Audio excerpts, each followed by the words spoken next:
1832년 여름, 지금으로부터 약 190년 전 조선의 서해 바다 위에 깃발도 없고 이름도 알려지지 않은 낡은 배 한 척이 떠 있었습니다. 배 위에는 한 젊은이가 있었어요. 나이 26, 독일 태생의 청년 선교사. 그는 조선말을 할 줄 몰랐고 조선 땅에 발을 디딘 적도 없었습니다. 하지만 그의 품 안에는 조선어로 번역된 주기도문이 있었고 감자 씨앗이 있었고 그리고 한 권의 성경이 있었습니다. 그 배가 닿은 곳은 충청도 고대도. 그 청년의 이름은 카를 귀칠라프, 독일 선교사입니다. 오늘 우리는 그 이야기를 합니다. 누군가는 말합니다. 그는 실패한 선교사였다고. 하지만 저는 오늘 여러분께 이것을 묻고 싶습니다. 씨앗이 땅속에 묻히는 것을 우리는 실패라고 부를 수 있을까요? 귀칠라프를 이해하려면 그가 살았던 시대를 먼저 알아야 합니다. 1803년 독일 북부의 작은 항구 도시 피리치, 지금의 폴란드 땅에서 그는 태어났습니다. 아버지는 가난한 양복 재봉사였어요. 집안은 넉넉지 않았고 어린 귀칠라프는 일찍부터 생계를 위해 도제 생활을 해야 했습니다. 그런데 그 아이에게는 특별한 것이 하나 있었습니다.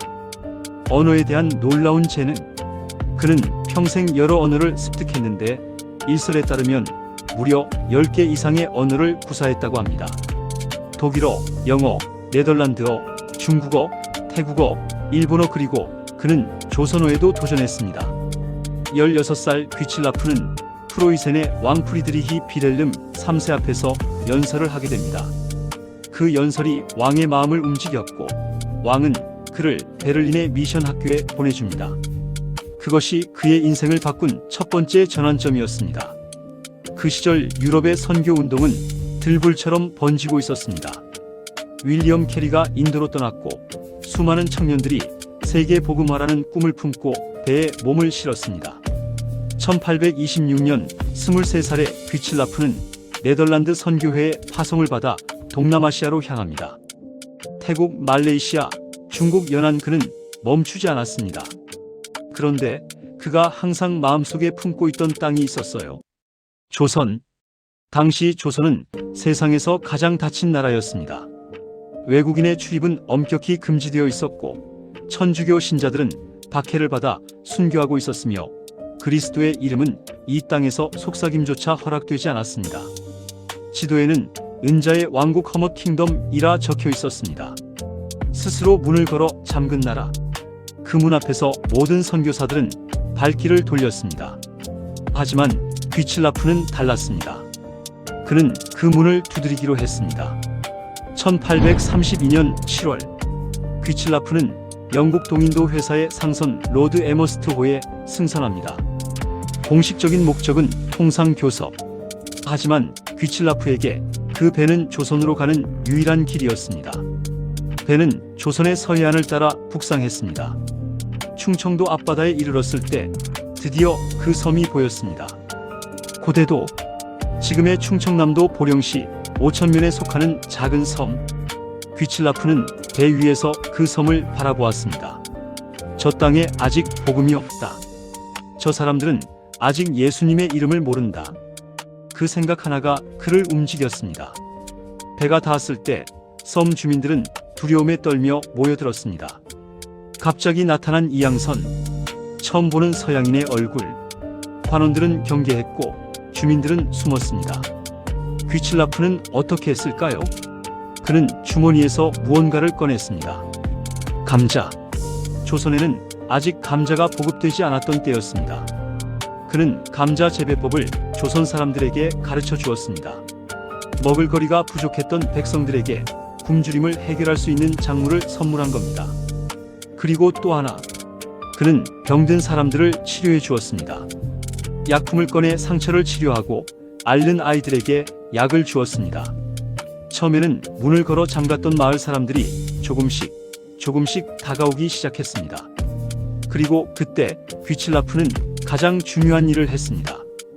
그는 품에서 책을 꺼냈습니다. 그것은 그가 손수 번역에 참여한 한국어 성경 일부와 주기도문. 완전한 번역본은 아니었습니다. 하지만 조선어로 기록된 하나님의 말씀이 처음으로 이 땅에 건네진 순간이었습니다. 역사는 이날을 기억합니다. 1832년 7월 17일 귀칠라프는 조선 최초의 개신교 선교사로 이 땅을 밟은 사람으로 역사에 기록됩니다. 귀칠라프는 고대도에 약 한 달간 머물렀습니다. 마을 사람들과 대화를 시도했고 한국어 단어를 배우고 기록했으며 성경 구절을 가르쳐 주려 했습니다. 관원들의 압박 속에서도 그는 조선의 언어와 문화, 지리를 꼼꼼히 기록했고 이 기록은 훗날 서양 세계에 조선을 알리는 중요한 자료가 됩니다. 그는 떠나야 했습니다. 하지만 그는 빈손으로 떠나지 않았습니다. 그는 조선의 복음화를 위한 기도를 세상에 퍼뜨렸습니다. 귀칠라프가 조선을 떠난 뒤 그는 중국으로 돌아가 조선 방문기를 글로 썼습니다. 이 글은 영국과 유럽에 퍼져나갔습니다. 사람들은 읽었습니다. 아직 복음이 닿지 않은 땅, 조선. 그 글을 읽은 한 소년이 있었습니다. 로버트 저메인 토마스. 그 소년은 자랐고 선교사가 되었습니다. 그리고 1866년 제너럴 셔먼호를 타고 조선으로 왔습니다. 평양 대동강 앞에서 배가 불타오를 때 그는 성경을 가슴에 안고 강으로 뛰어들었습니다. 조선 병사들에게 성경을 건네며 순교했습니다. 그 성경을 받은 병사 중 한 명의 조카가 훗날 한국 최초의 장로교 목사가 됩니다. 귀칠라프가 뿌린 씨앗은 이렇게 이어집니다.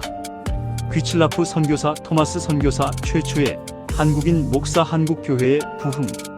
역사는 직선이 아닙니다. 씨앗처럼 땅속에서 오래 기다렸다가 어느 날 싹을 틔웁니다. 그러나 귀칠라프의 말년은 결코 아름답지 않았습니다. 그가 훈련시킨 중국인 전도자 일부가 선교비를 유용했다는 사실이 밝혀졌습니다. 비판이 쏟아졌고 동료 선교사들도 그를 외면했습니다. 그는 무너졌을까요? 아닙니다. 그는 다시 일어났습니다. 다시 기도했습니다. 다시 중국어 성경 번역에 매달렸습니다.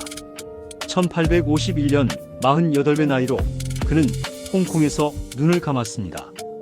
그의 마지막 말은 기록되어 있지 않습니다. 하지만 우리는 압니다. 그 삶이 말하고 있으니까요. 여러분, 귀칠라프가 고대도에서 뿌린 그 씨앗. 그 씨앗이 없었다면 지금 우리 손에 쥐어진 성경이, 우리가 부르는 찬송가가, 우리가 다니는 교회가 과연 있었을까요? 누군가 먼저 갔기에 우리가 있습니다. 누군가 먼저 기도했기에 우리가 믿습니다. 누군가 먼저 씨앗을 뿌렸기에 우리가 열매를 거두고 있습니다.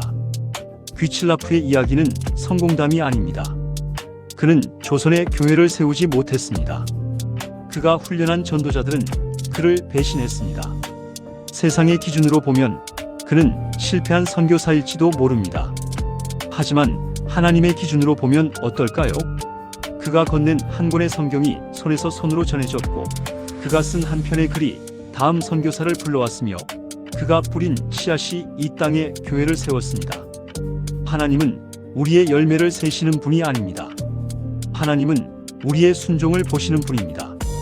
오늘 이 영상을 보고 계신 여러분께 조심스럽게 묻고 싶습니다. 지금 여러분의 삶에서 뿌리고 있는 씨앗은 무엇인가요? 매일 기도로 누군가의 이름을 부르고 있지는 않으신가요? 자녀에게, 손자, 손녀에게 조용히 말씀을 전하고 계시지는 않으신가요? 이웃에게 따뜻한 밥 한 끼, 진심 어린 위로 한마디를 건네고 계시지는 않으신가요? 그것이 씨앗입니다. 그 씨앗이 언제 싹을 틔울지 우리는 알 수 없습니다. 하지만 하나님은 아십니다. 그리고 그분은 반드시 열매를 맺게 하십니다. 귀칠라프는 조선을 떠나며 이런 글을 남겼습니다. 이 땅의 복음화는 느릴 것이다. 하지만 언젠가 반드시 이루어질 것이다. 그날을 위해 우리는 기도해야 한다. 그날이 왔습니다. 한국은 지금 세계 선교사 파송 2위 국가입니다. 한국의 교회들이 전 세계 수백 개의 나라에 선교사를 파송하고 있습니다. 귀칠라프가 감히 상상도 못했을 열매가 이 땅에서 자라고 있습니다. 그가 뿌린 씨앗이 이렇게 자랐습니다. 혹시 지금 지쳐 계신 분이 있으신가요? 기도해도 응답이 없는 것 같아 포기하고 싶으신 분이 있으신가요? 내가 하는 일이 아무 의미 없는 것 같다고 느끼시는 분이 있으신가요? 귀칠라프를 기억해 주세요. 그는 조선이 열리는 것을 보지 못했습니다. 하지만 그의 순종은 역사를 바꾸었습니다. 여러분의 기도 한 줄, 여러분의 사랑 한 번, 여러분의 순종 한 걸음이 누군가의 인생을 바꿀 씨앗이 될 수 있습니다. 오늘도 뿌리세요. 기도로, 사랑으로, 순종으로 하나님이 거두실 것입니다. 반드시.